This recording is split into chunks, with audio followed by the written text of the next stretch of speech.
Recording. Okay, so Mark, I'll hand it over to you.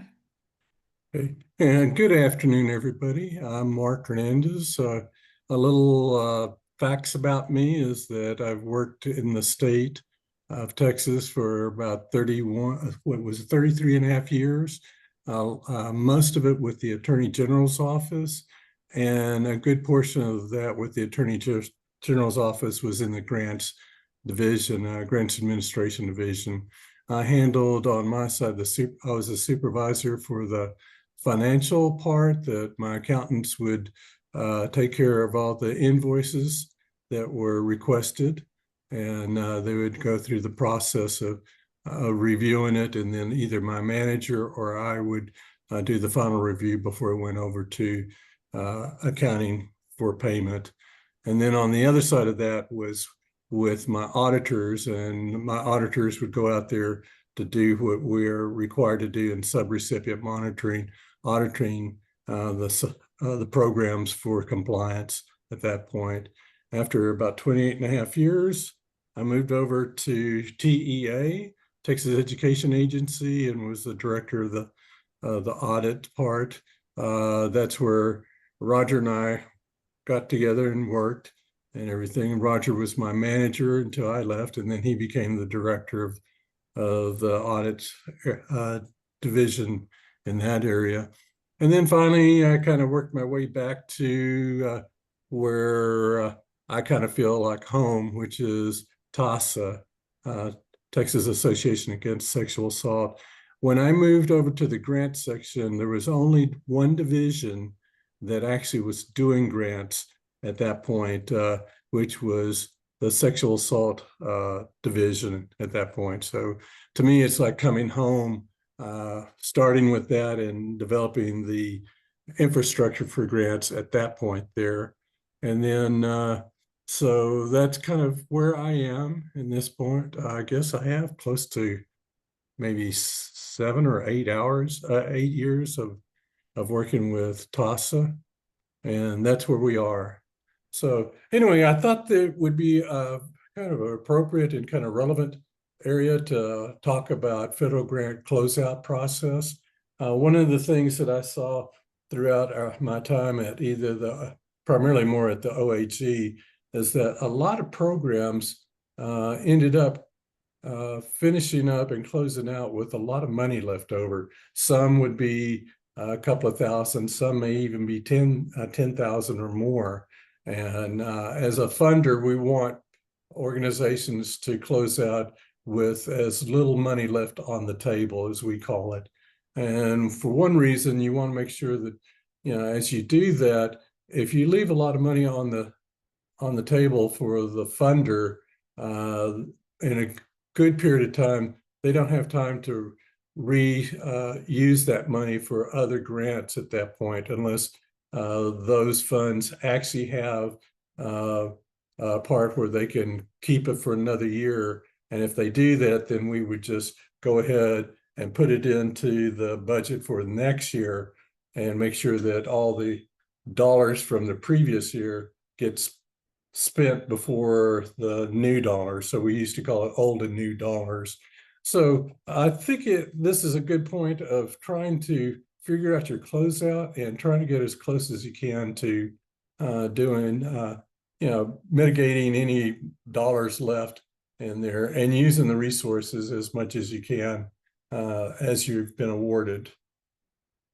Our acronyms for today naturally is the CFR, which is a Code of Federal Regulation. That would be for the 2 CFR, which is where all of the grants are housed in the sense of the code and what your requirements are. That's a big document.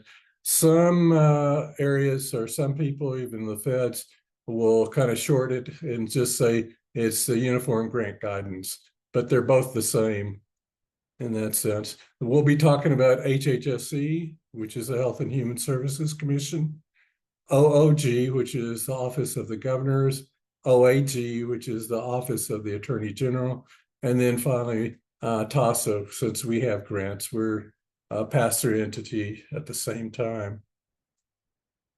what we're going to do is try to work through the closeout process, how and when to start the process, and then the different agencies on their kind of closeout. So hopefully we can get some good information for y'all so that you can start the area as we go.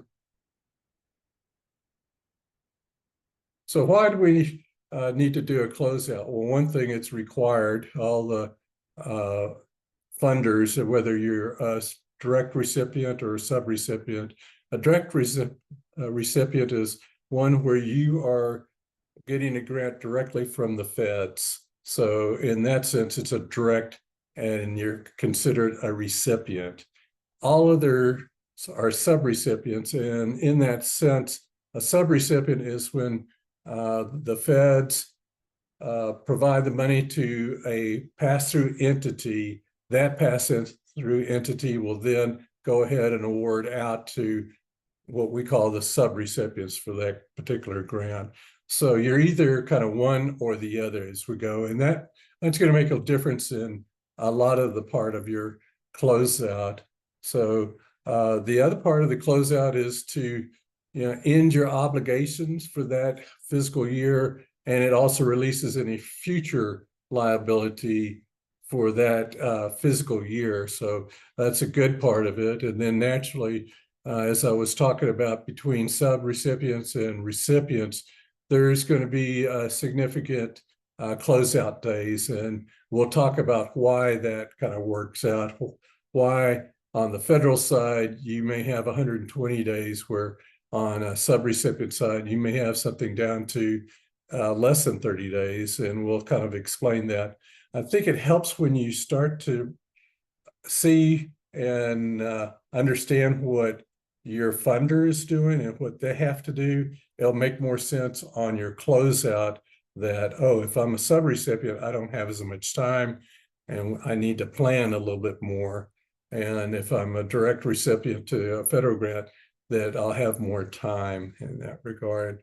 So that's why we need to do the process. But in this part, I'd always talk about and think about that when you're doing a closeout, you want to, again, try to maximize your dollars. So in order to do that, your grant closeout process should be further up, like 4 or 5 months in that situation, so that you can maximize your dollars.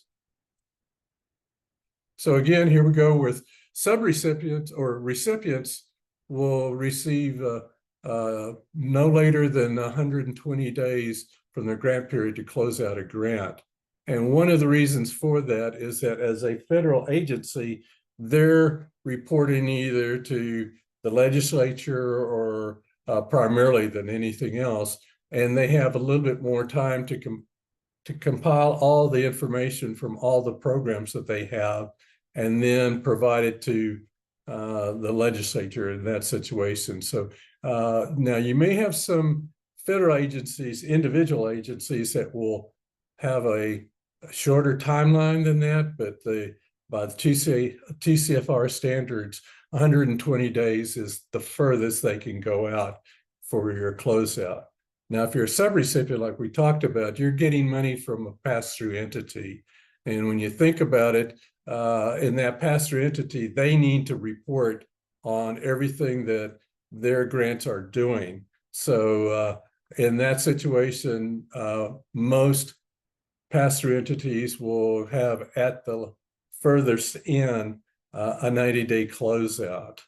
Now, each pass-through entity may depend on what they're doing and the funds, and that's when you start to realize, well, this pass-through or a grant has a shorter period of time than others. And one good example of that is like in TASA. We're a pass-through of a pass-through. So we get dollars from HHSE or from VOCA, and they give us the money to then do awards and pass the money through to our grantees. Well, in order to do that, we need to give them all of the data on the closeout to them earlier, because then they need to go and do all their quality control and review of everything before they actually take it to the next source, which is usually to the federal agency. So, even though there might have been 90 days, VOCA or HHSC may tell us we need it sooner than that so we can look over what you've done in that situation. And then they need to go ahead and send it on. So you'll see kind of more of a standard across those boards. It's usually 30, 45, 60, or even 90 days. A lot of programs don't, or a lot of pass-throughs won't have that. Some pass-throughs, let's say a state agency like HHSC, may have the 90-day because they're just only going to one other source. So when you're thinking about closing out, think about who you are and who you're reporting to, and that will help you with kind of, okay, I need to start X date so that I can be assured to complete the closeout before that time. And closeout will have a lot of different things that we go through. So why the grant closeout, like we talked about, that all recipients and subrecipients must close out within the award period, after the award period. So whatever grant you got, then you must close it out as a statute that they have. And then you go from there. I think we went back. So now, how and when do we start the closeout process? Typically, you'll see that a lot of them will say 3 to 4 months. Now, when you're talking about that, 3 is pretty short, and I would recommend for people to start at least in the 4th month to start thinking about your closeout process and how you're going to do things. One of the things is that, at that time, like the 3rd or 4th month, you should be reviewing your grant expenditures. So where are you on your expenditures? Are you short, or do you have a lot of money left over that you need to do a budget adjustment and work through that? You need to then assess those expenditures and then assess whether you need to do a budget adjustment or not. A good example of a budget adjustment is in personnel, where you may have a position and that position is left now, and it may take 3 months to actually fill that position again. Well, within those 3 months, you can't charge for unfilled position. So you're going to have what I call just the extra dollars in there, what we call lapsed salaries. So the salaries are lapsing because you don't have anybody in there, and you may end up with $3,000, $4,000 to $6,000 of salary that you were not able to spend at that time. And you should look at that as, if I have that money at this point, what do I need to do in that situation? Well, one thing with personnel, it depends on how you fill that position.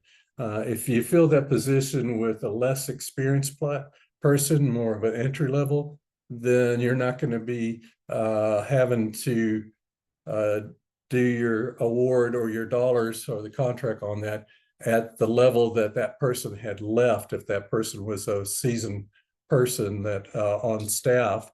And in that situation, you may need to adjust what you have with your lapsed salary to adjust so that you can get that person on staff at a competitive level, and then for the rest of the grant period. It could be the opposite side, where the person that has left is either might have been an entry-level person, and now the person that you have are going to add on to your organization is a more experienced person, which demands more salary. Well, then you need to kind of look around and say, do I need to do a budget adjustment now to ensure that I can fill that position and keep charging and paying that person throughout that time, and not be short on my grant funds to do that. So that's one of the areas where budget adjustments, I think, are kind of critical when you start doing your needs assessment on that. Naturally, you're going to review your performance reports to see if where you are you all right in your grant, or are you short for certain reasons? And if it is, then start planning on how you're going to do in your report why your deliverables are short in that situation. We'll talk about that in a couple of minutes.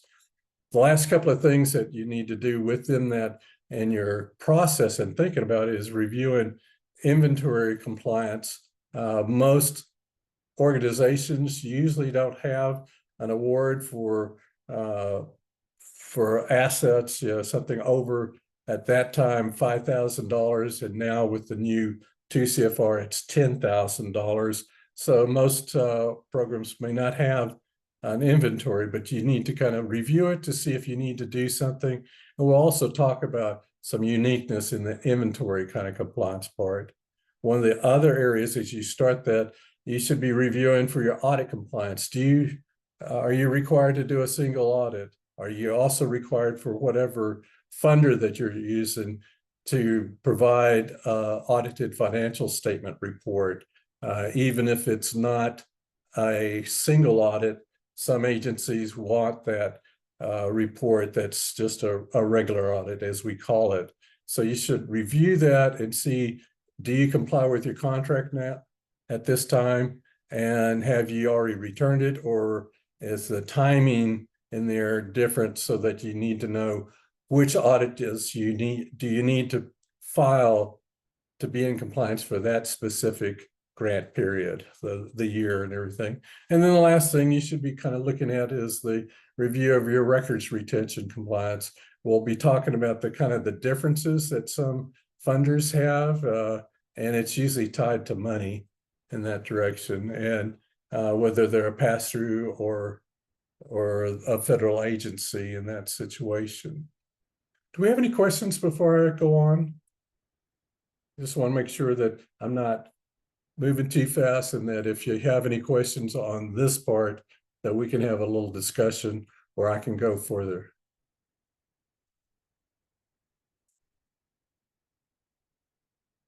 Okay, since we're doing fine in this direction, so now we know how to start planning, how and when we start the planning phase, and what do we need to do so that we're in compliance with closeout.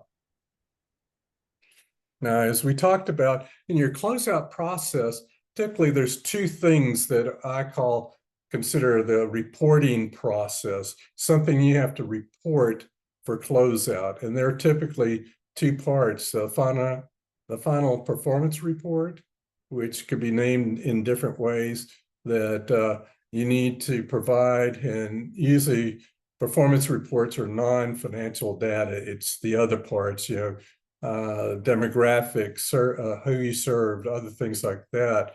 And as we talked a little bit earlier, if you're behind on what you thought you were going to do, you need to figure out how to explain any kind of shortfall. An example that I had when we were doing the child support grants had specific grants that were called evaluation grants. And what they would do is that they would evaluate and say, we plan to demonstrate that through this grant, we're going to be more efficient, or we're doing something that has not been done, and we're going through that evaluation. The funny thing about evaluation grants like that, you could actually have where you're successful, but you were not truly successful. And my example of that is in one of our grants that we had local programs that were getting information from the hospital so that they can then go back and work with the new parents and developing a family kind of family unit in that situation, so that in the event if there's a divorce, or in a lot of cases for the child support, a lot of the parents were not married at that time, so they're kind of custodial, non-custodial parents in that situation. Well, the situation happened as we did the grant, we had that everything set for the different nonprofits to go through into the hospitals and work on those things. And then this is way back, HIPAA came along.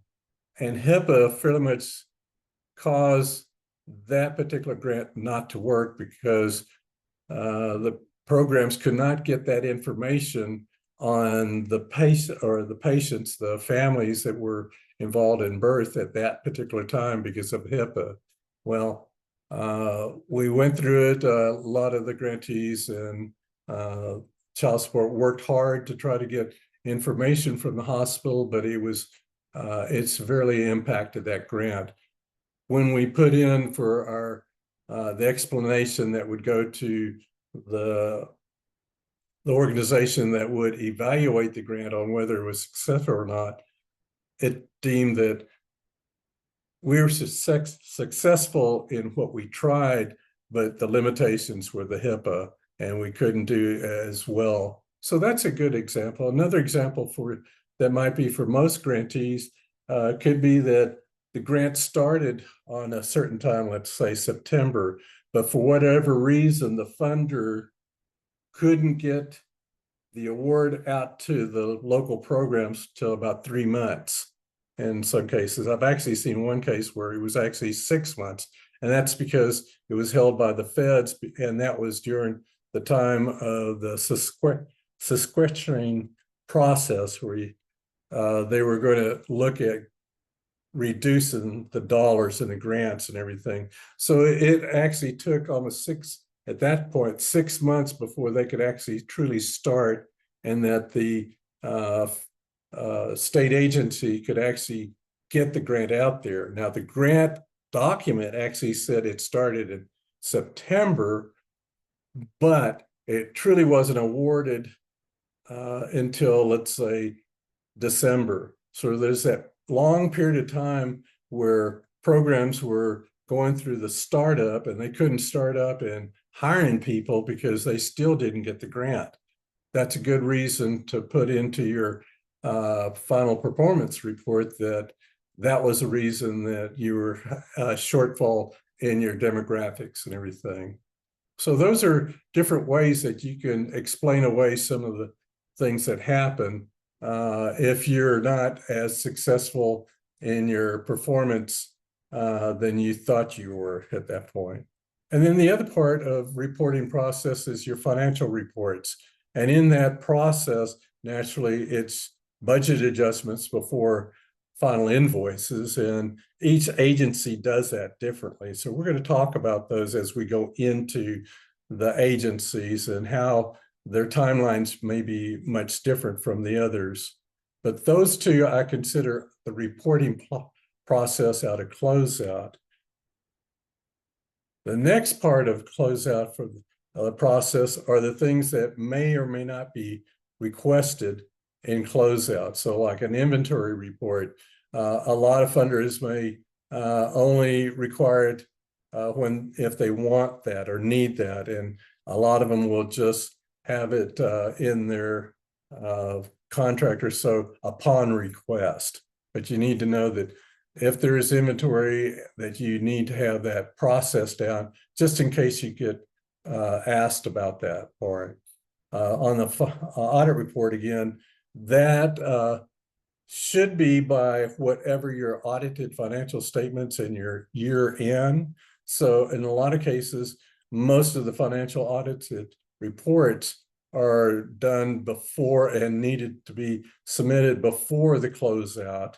There could be others that it's after the closeout, but you kind of look at that and kind of ensure what year of the audited financial statement am I required for that, for this grant and for this closeout, and then whether did I meet it, or is it one that it's in the transition and in that 90 days I need to submit that. So that could be a reason for not having to submit that report within the closeout because it could have been prior to that time. And then records retention. I want to talk about records retention. And there's a couple of timelines that are out there. Typically, the 3-year records retention, most federal grants have a 3-year process. If you get a direct grant from them as a recipient, you may only need to keep your records for 3 years. Most pass-throughs come through as federal dollars, but then they go into the state like HHSC and VOCA in those cases, and even the RPE and at the OAG. Those could be federal dollars that come in and are passed through. And now, since it's a pass through and the state agency is now the holder and has the compliance reports to do, the state law library requires all those kind of records to be 7 years. So knowing if you're a subrecipient or recipient can also help you with your records retention. Now, most people will do their records retention because even if they have one agency that requires it for 3 years, but most of their grants are still in the 7 year, I see that a lot of policies would be more risk averse and would more than likely use the 7 year criteria as when you have to keep your records retention. A lot of organizations just say, I don't want to have to deal with which grant does what thing, where do they come from? Is it a 3 year or a 7 year? We just decided our records retention policy is the 7 years, and they're safe in that situation. It's better to be safe and extend the records retention than to miss the actual requirement. So those are kind of those things. So these areas I consider just the process. You need to have that ready just in case you are requested by your funder to provide that kind of documentation. Most of this information that you see will be in your grant contract or your award, where it's typically, if you look in your grant contract, it's the area of providing compliance in that situation. So you'd look in your statement of award, your statement of work could be another thing. There's different areas that it could be called, and that you would look at that section and it will tell you, you need to provide us at the end of the close of the year of your grant, these type of documents and when they do that. So that's another good way to kind of go back and look at those things and see if where I might need to have my stuff ready for a particular grant. Because again, each agency does it differently. We're going to start showing that in one sense, but that's where you would kind of want to look if you're not sure, what does your agency or the grant that you're receiving, what is their closeout? You can go to your grant contract or your notice of award and find it there, or you can always go into their website and they may have it there. Or the third thing, you could go to your grant manager and ask for that in that regard. So now let's talk about HHSC. HHSC has the dollars that are coming from, from the feds, from HHS. And on their closeout right now, it's within 90 days at the end of the contract. So they need the data and everything that you need to provide for closeout so that they can do the proper quality control and making sure everything works. If there are some issues, they'll go back to this specific local program to make sure that those are corrected before they will close it out and then submit it to HHS, Health Human Services agency in that sense. Now for them, the final invoice due date is due 30 days after the grant period, or in most cases, what they're saying is that in your invoices, you should send it 30 days after the month that you expended the dollars. Well, for closeout, that one would be the end of the grant. So that particular date of your grant would be then 30 days for that invoice to be there to process. What they've provided for me on the annual narrative and output performance reports, those should be due by November the 10th. So that's a little bit closer than the 90 days that they had in there. You should submit budget adjustments prior to submitting the final award. They don't truly have a date that you have to do that, but it needs to be submitted before the final invoice. I would recommend that you do your budget adjustments before that time. So at least 3 months ahead of time, because you may get a grant manager or somebody else that will look at it and say, well, in this case, we do allow for supplies and other direct operating expenses, but it looks high to me. And what most grant managers, auditors, and others would look at in the funding aspect is, are they just taking money that they can't charge right now and expend, and they're going to do it as a prepaid expense to the next year? And that's a risk that funders have. So sometimes it's better to get your budget adjustment done sooner than you think, oh, well, I've got time. I can do it 2 weeks before I do my final invoice. Well, there may be questions, and if there's questions and they disallow a cost, then that's going to truly impact your final invoice in that situation. They have a 10% budget adjustment priority, and that can be done at the time or before your final invoice.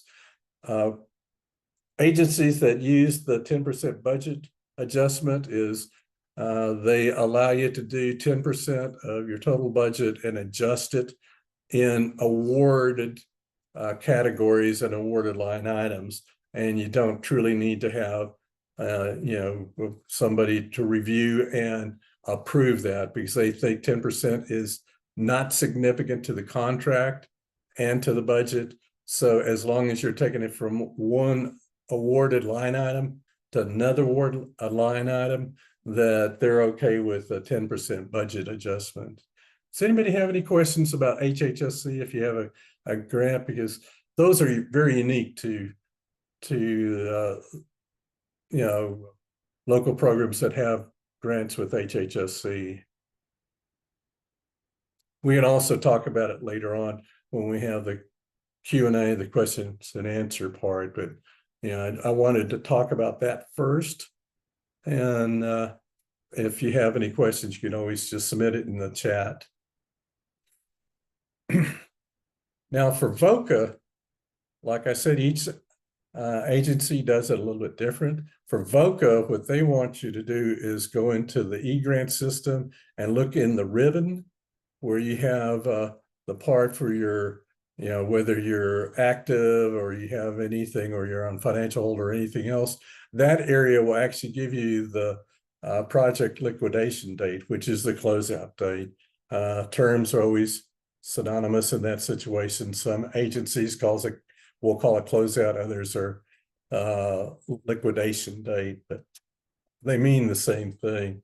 And then with VOCA, there's several grants out there that might be very specific in their award of their grant period. So you need to kind of look there and see what the dates might be, because sometimes some specific grants from VOCA might be a little bit earlier than the usual ones. And sometimes that happens when you have a grant where they have some short money and they need to get it through quickly before the money expires, and they lose the opportunity for local programs to use that extra money that goes there.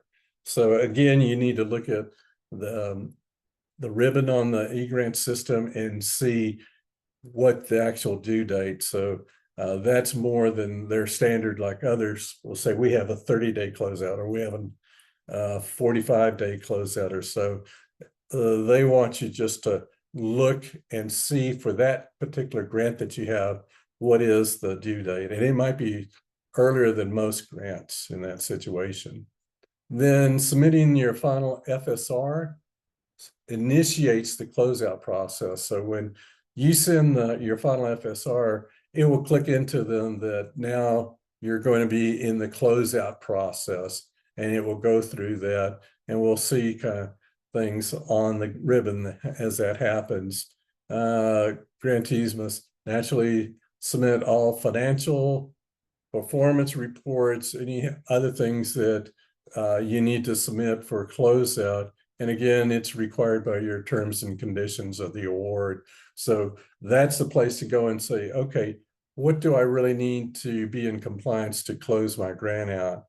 And naturally, we know that it's the financial part. What about the performance part? Are there other little unique things that need to be reported that might be in the terms and conditions, and look at that? And then, as I was talking about, when you submit that final FSR, when you look up there and they start adjusting it, the ribbon will go from grant active to grant pending closeout in that situation. So you can keep track of your grant with in the e-grants for the VOCA part. So again, another unique way of doing closeout.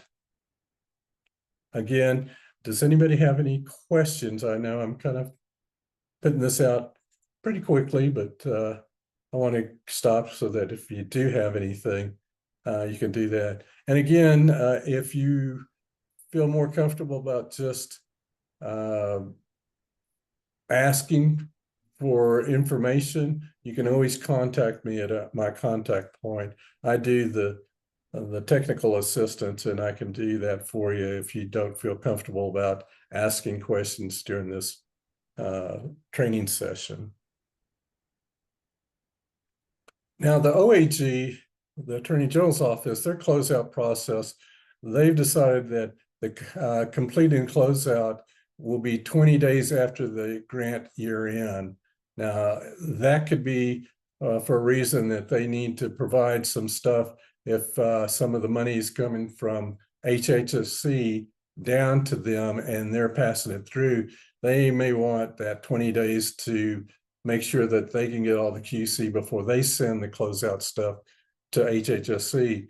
The other reason that they might be doing it the 20 days is that they may want to ensure that they've got everything and quality control, that's what I call QC, all the stuff before they submit it to the legislatures. So that could be a good reason that they've decided to go 20 days instead of 30 days or even 45 days. Typically, they won't go more than at the most 45 days because they've got a compressed time to send that report to the legislatures. For grants ending August 31st, the final invoice is due September the 20th.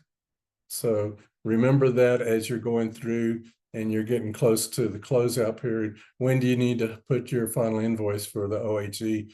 That needs to be on the 20th of September.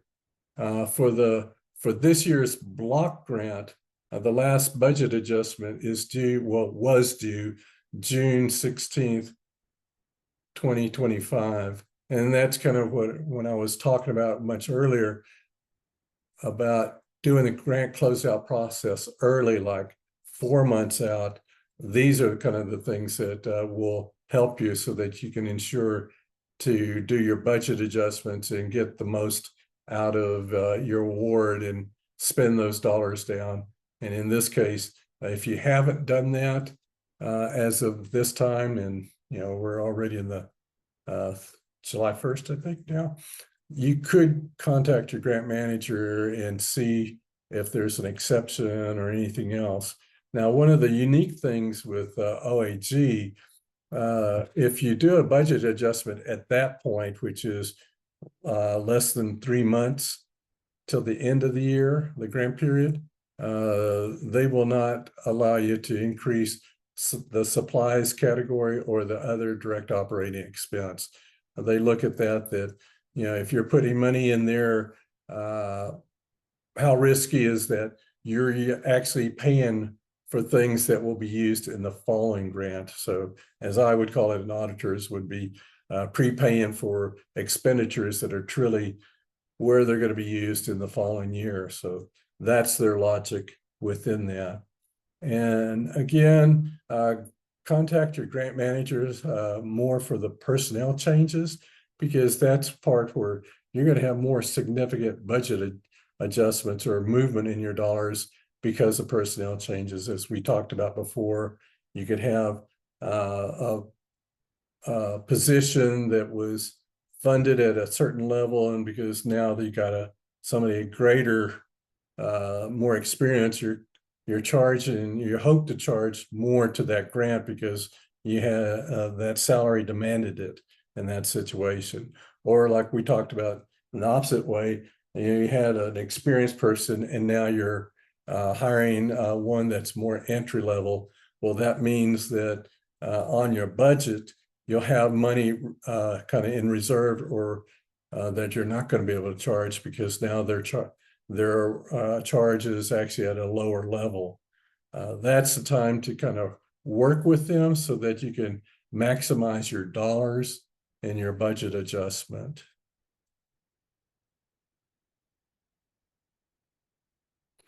Now for TASA, we have two different grants, like we had talked earlier. The ARP grant, the American Rescue Plan, I call it ARPA, it's American Rescue Plan Act, goes to HHS or HHS to then HHSC for the sexual assault component. So HHSC has provided us dollars to grant out to a group of programs through a funding process, an award process. And for that, for this grant, the grant ends September 30th, 2025. So that is, going to be a little bit different. And sometimes it isn't with the other award that we have, which we'll talk about. The complete closeout is 28 days from the grant end date. And again, one of the main reasons for that is that we need to provide that information to our pass-through entity, in this case, HHSC. So we have a shorter period of time to do the QC and make sure that the reports are okay, or going back to a local program if it doesn't make sense or there's some issues on your closeout, and then reconciling it before we can actually truly give it to HHSC. That's why we look at it in the 28th day in that situation. The last budget adjustment due would be September 19, and you'll need to get those in at that time so that you could we can make the assessment whether that's a true budget adjustment. We're going to approve it, or if there's issues in there that we may have to ask you to go back and readjust it or justify before it's actually approved at that point. So look at that date if you have an ARP grant with us, and try to make sure to get it in by September 19th. That will help everyone on the final invoice. And then for the final invoice, it's due October the 15th, 2025. That's when you will stay in compliance if you put your final invoice in at that time. That's the due date. We do have some time in one sense that if somebody decides to get it to us and it's after the 15th, but before October the 28th, we may go ahead and process it, but it will not be paid until December because of, you've held up the process. We don't want to penalize all the other programs that have done it before the due date, and we'll go ahead and do a drawdown to get those people done. We will come back and look at the others, but that will take longer. It slows. In other words, if you miss the 15th, you're slowing your own process of getting reimbursed, and it's going to be about December before it gets paid. And then the final progress report is due October the 28th. So when you're working on closing out your ARP grant, that's the due date for that. For those that have a SAS grant, which is our pass-through through the governor's office, it's a VOCA grant. Some timelines are about the same, but the money is coming from that direction in that situation. So in this area, the grant ends September 30th with the closeout of 28 days also. Again, we need to provide that to the governor's office. So it's a shorter timeline so that we can proof and look at things and see if we have to go back to a local program and say, this doesn't make sense, or this is an error. Let's clean it before we send it. You get it back to us, and then we review it and approve it, and then send it in the final report to the governor's office. The last budget adjustment is due September 19th. And again, the final invoice is due on the 15th.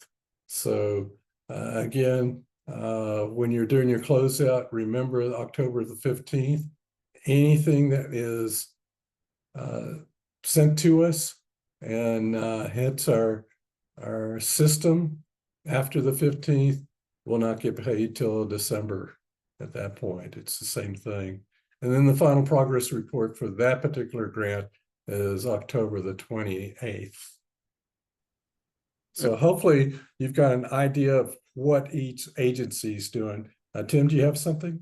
Yeah, I was just going to say, Mark, one of the things that's really weird about the SASP grant is that um, our grant year and then the grant year for subrecipients, for the folks that we provide grants to, is October through September. However, the governor's office has us doing reporting on a different schedule. So it's off by a month. So when you're doing that October report, you're just the progress report that's covering kind of the programmatic side.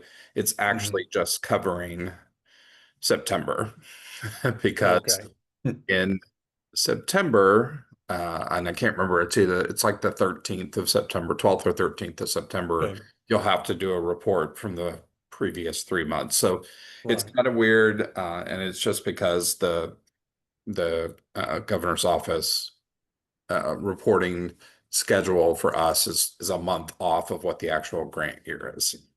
Okay. And that could be because of where the money is coming from in the feds. Typically want it a certain way, and they may go ahead and award it in a certain period, but the reporting period may not be in the same as most other grants within those reporting periods. So a lot of times these kind of unique things, a lot of times doesn't come from the pass-through entity, but it really comes from the funding agency, the federal agency, and it does complicate things because naturally the state is on a state award year, which is September 1 through August 31st, but then a lot of the federal grants are done October 1 through September. What is it? The last day is 30th, I think. I can't remember my 30 days past this September and all that. I guess that just answered it. But those are the uniqueness of how you need to report, and it's easier to understand, kind of connecting the dots. Well, this doesn't seem to make sense. Well, it's because pass-throughs have to answer to somebody, and if you're a pass-through of a pass-through, then you have to answer to a third level, and that just really complicates a lot of the things that go along. And say, well, that just still doesn't make sense. But you know, if you want the money, you do what they tell you to do, because as the money comes down from the feds, they have the statement of award, and then their own scope of work and everything else, and then it comes down from the state agency that gives it to us with its own kind of things of our award and everything else, and then for us to be able to get it to another program, we know that the deadline over here for the governor's office is a certain point, but for us to do something, we have to change that so that we can make sure that we are in compliance with our own closeout and reporting to them. So for programs, when you're sitting there looking at them, you're going, everybody does it so much differently. Well, one thing, each agency has their own boss, their heads and everything else, but a lot of it really comes from the feds itself. What are their mechanisms? And then you go, oh, now I understand why it's got complicated in that situation. So connecting the dots a lot of time, especially when you're doing closeout, and the important part about closeout, which I'm trying to get to everybody, is that try to work on it ahead of time. A quarter sometimes is not long enough if you want to maximize your expenditures and your budget so that you can spend down as much as you can, which may mean doing a budget adjustment. And a lot of times it's better to get that budget adjustment in the 4th month before the end of the year, or even the 5th month. And then you can always come back at the end and then do a 10% budget modification or something for that small part. I think a lot of programs think, oh, some agencies only allow you to have one. Other agencies, you can just go in there and do budget adjustments, whatever. And it's one of those things where you want to make sure, how can I maximize it? Because really most funders want you to maximize your dollars. They're hoping that if you're successful, you're at zero at that point. And the rationale behind that is that any money that's left over may not go back to the agency. It may go up to the feds. There's a lot of things that could happen. Or in the OAG side, where it's state dollars, it goes back up into what I call the pot and reassessed in the following year if they can still do those specific dollars for a short period of time. So there truly isn't, in my mind, an incentive for your funders to say, oh, we want you to get back 30,000 or even 5,000 or anything else like that. Where's the money going? It's going back up the stream, and that's lost opportunity for the local programs to maximize their dollars, which is maximizing all the investment that you have either through your staff, which then goes to your local program for doing all the activities. So try to think about that. I don't, some programs I've heard one time, well, we'd rather leave 5,000 because we think will look good, that we're not trying to do something.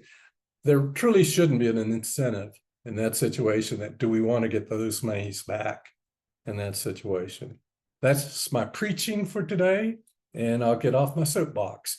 So here we go. I've provided just a little sample like this, just a little spreadsheet. You can do it in Word. I did it in Word, but you can do it in Excel. And what you would do is go ahead, first of all, what are the reporting mechanisms that you need to do? What are those? And naturally, like I put over here, the 2 that you have to report, and then the others that you need to have so that you're in compliance if you're requested to provide that information. So you have it down over here, your closeout period. In between, you can see the differences between each funder in that situation. OAG's a little bit shorter period of time. We're the next short, but we're actually providing to another pass-through in that situation. Then you can see in there the difference on your final performance report. And in VOCA, they just said terms and conditions in that situation.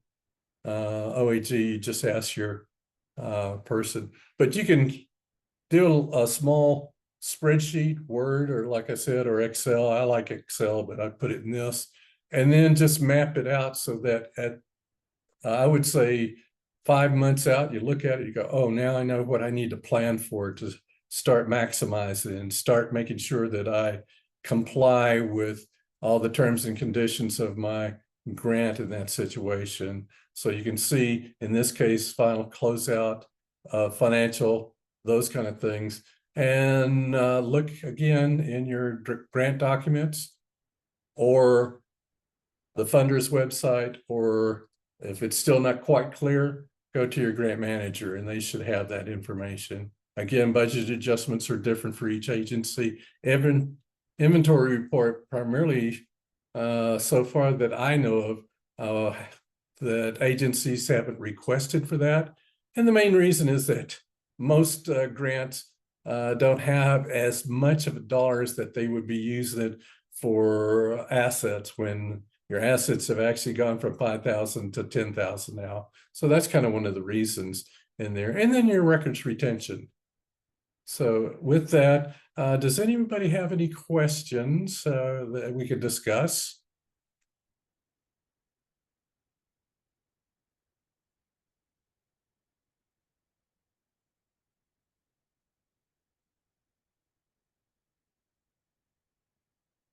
At this time, if you would like to, before we close out, I would like to get kind of your opinion on what kind of information you would like for us to present to everybody. There's a lot of things that we do. Naturally, we do the compliance on the financial side, but we could do other kinds of topics.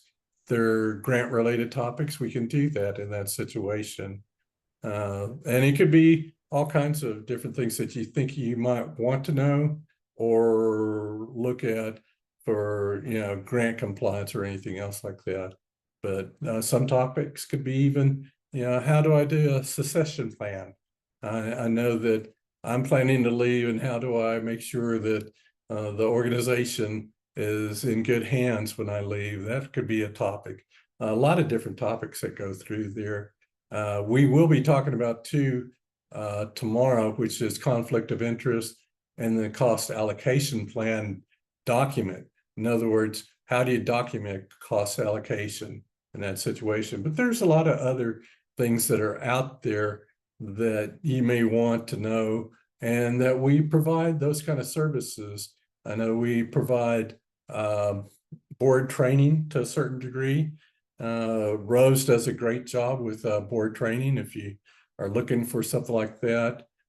We have contracted with an attorney for more HR issues, and we call him Lawyer Ted. He would, we might be able to get him there on our contract to provide that kind of services if you need.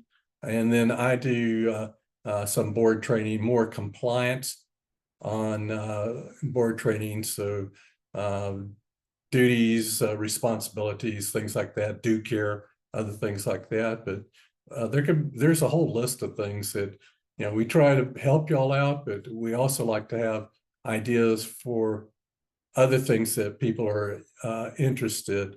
There could be an area that maybe people don't realize. Each kind of industry and things have a cycle, and we could do one on a grant cycle. There's one or two grant cycles that you could look at, whether it's a Fed cycle, and you could plan out your first quarter, second quarter, third quarter, and fourth quarter so that you can plan for that year and then plan it for other years. So, and it could be done by whatever, or if you're not going by your funder, you could do it by your own actual fiscal year. So if you're January 1 start of your fiscal year and 12/31 is your end of your fiscal year, that could be your cycle. I tend to recommend cycles that are more with your funders, because that's the ones you want to make sure that you stay in compliance with. And a good part of doing kind of cycles like that, you can understand when are the busiest times, and might actually help you as a manager or so to say, oh, I might need some extra help here in this quarter because we're looking at doing awards or a solicitation for awards. We need bodies to be able to do that, but then at the same time, I need my financial staff to keep on going with the invoices. So is that going to be crunch time for one or two sections like that? You can plan that in advance and understand that. And when you talk to your staff and they say, oh yeah, that's what happens. And now I know why I might have to do some overtime or whatever in that situation. So there's different topics like that that you could do that are maybe non-financial, but they're compliance. And with that, Peggy, do we have any kind of notes or chats for any questions? So Mark, there's a couple of notes in the chat about presentations, and I took note of those. I'll write it down. I can give it to you, but there may be one question. It's regarding moving 10% without an adjustment. Would they be able to move funds from several line items to already funded line items if it's 10% or less, or only one line item, or does it depend on the funding agency? It depends on the funding agency because there isn't one standard way that programs do it. Now, what I can say is if you're taking, let's say, from an approved line item to another approved line item, and it might be two in that situation, you have a better chance because, first of all, those line items have already been approved in the budget.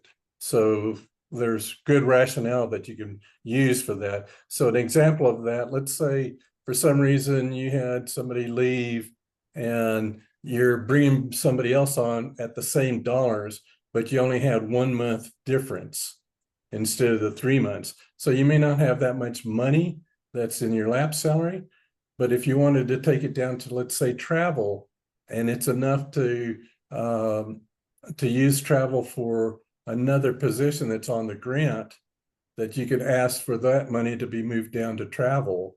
Or it might be that, you've seen now at that point that you're doing kind of a review of your technology, and some of your fund positions that have been funded in that grant, one of their laptops are getting to the 4 or 5 years and kind of almost on that part of the extension part. You could probably move those dollars in there. If you already have that line item open, you might be able to do that. So I would suggest, first of all, for any kind of 10% budget modification, think about it as the award line item. Is it awarded and it's been approved? Then you've got a better chance of using that and defending why you want that in that situation. So from one approval to another approval of that, there's very less risk for a funder and everything. Now, like I said, each funder is different. At a certain point within if you don't do your budget adjustment until that last date at the OAG, then you're more than likely not going to be able to move that dollars, even though it's approved, because they have that limitation of supplies and other DOE. But what happens if it was 5 months before? I could easily defend that, we had a lapsed salary and I needed to get another printer or laptop or something, and it's not going to be, or even supplies that we'll be able to expend before the end of the grant. So we're not stockpiling in that situation. So there's those kind of unique things. You just have to do your analytics and review of what you can best defend with that agency in one sense, and knowing which agencies are a little bit tighter on things makes a big difference too. But for those with that question, again, from one approved to another approved, you have a better chance in that situation. But then also, depending on the agency that the funder might also be a better chance. So we can't give you a standard answer, yes, because everybody's different in that situation. I hate to put it that way, but as you know, as local programs, you already know who are your difficult ones that you can get an answer to, and others that you have to fight to get an answer in one sense.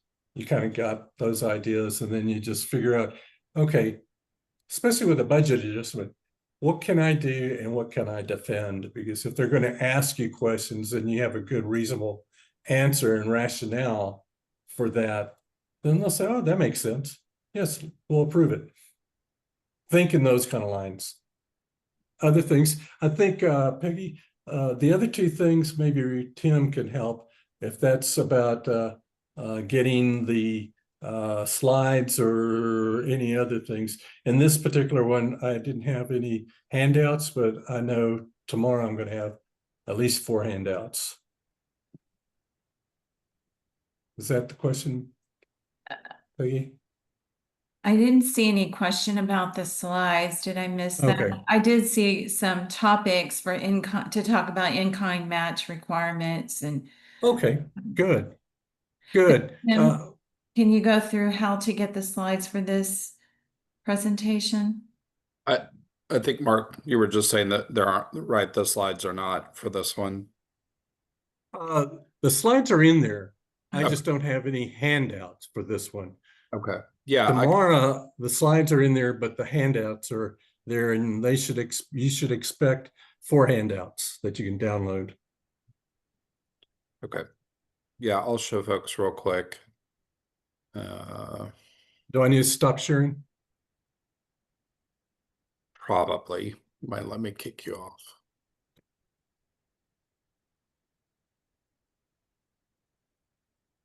Okay.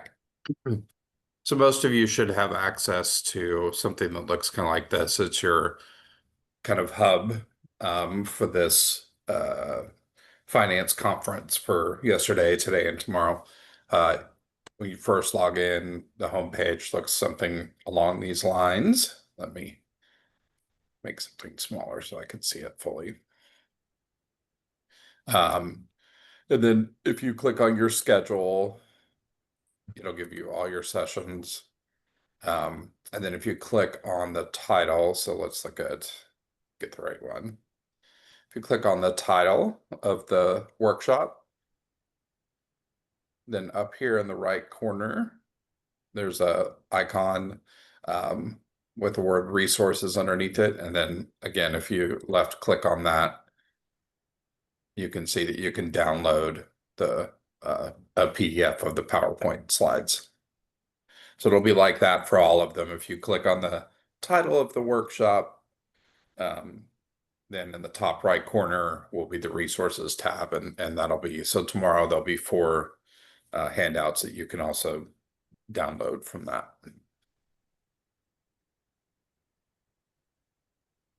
Okay, any more questions?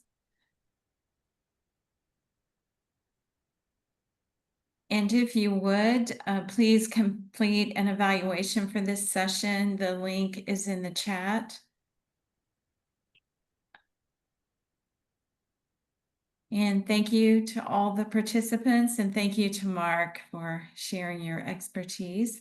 And we'll give it a few minutes in case someone thinks of a question they might have. You can also put questions in the chat.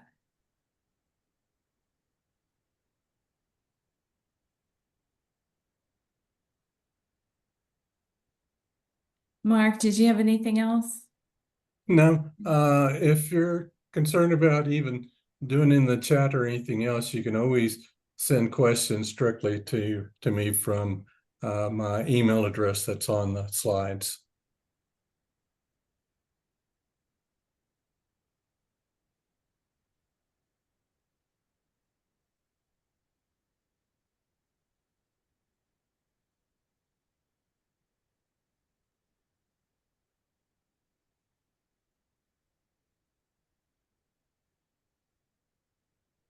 And I'm going to put the link to the evaluation in again, so it'll be at the bottom. You won't have to look for it. If you could please fill that out, that would be great.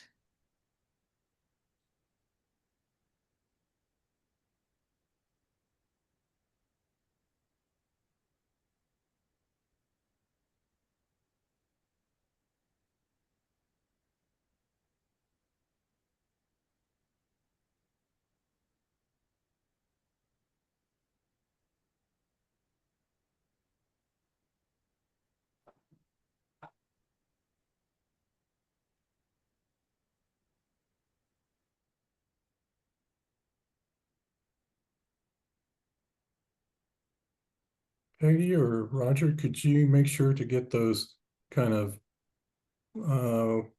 information of what other people have so I can look at it later? I did. I wrote it down. Great, thank The you. topics that folks wanted. I wrote Okay. it down. I also wrote the question down just so we have it. Okay, great. Yeah. Thank you so much, Peggy. Mhm.